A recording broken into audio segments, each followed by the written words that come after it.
6 сол пеш рудакӣ ба низоми нави фурӯши нерӯи барқ гузашт. ин ҳисобкунакҳо нишондоди чӣ қадар боқимондаи киловатт-соати онҳо нишон дода мешавад барои муштарӣ ки метавонад ки аз он муайян намояд ки дар кадом вақт кадом соат аз нерӯи барқ маҳрум мешавад. соли 2013 барқи тоҷик бузургтарин ширкати истеҳсоли нерӯи барқ дар тоҷикистон дар чанд шаҳру навоҳӣ барои санҷиш биллингро ҷорӣ кард ва онро як усули халосӣ аз гум шудани пулҳо ва ришва донист. Энергетикҳо бар инанд ки санҷиши чандин сола пурсамар будани онро собит кардааст. хизматрасонишон мисол хубай пеш назоратчиҳо мерафтанд, мисол хонаҳошон мисол пул ва яхелиш дошт надошт ҳозир хушон пешпардохт оварда месупоранд пешакӣ сумша. Сокинон баръакс мегӯянд низоми ҷадиди хариди нерӯи барқ ки асосан пешпардохтист барои онҳо мушкилзост.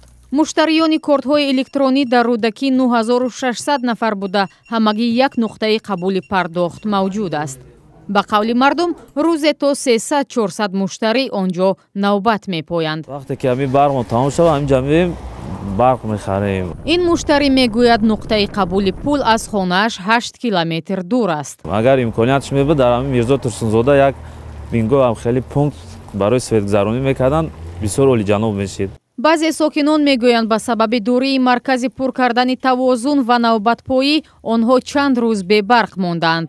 масъулини барқи тоҷик мегӯянд ин мушкили мардумро медонанд ва он ислоҳ шаванда аст. мо дар нақша дорем ки ҳамин нуқтаи пардохти кортиро 2 ва 3 нуқта ташкил диҳем. мардум мегӯянд 3 сол аст ин ваъдаро мешунаванд, аммо вазъ тағйир намеёбад. онҳо ваъда карда буданд ки мо зиёд мекунем дар ҳамин поворот, дар ҳамин гардиши ҳамин повороти Ленинград мо як нуқта мекушоем гуфта ваъда карда буданд, лекин ҳоли дар амал иҷро нашудааст. занакҳое ҳастанд гашта наметавонанд, рафта наметавонанд, қина зиндагишон ҳамино рафта омаданам барои ино як вазбини мушкилӣ ай. системаи кортӣ ғайр аз ноҳияи рудакӣ дар шаҳри Кӯлоб бо 8000 муштарӣ ва дар шаҳри Хуҷанд бо 62000 муштарӣ фаъол аст.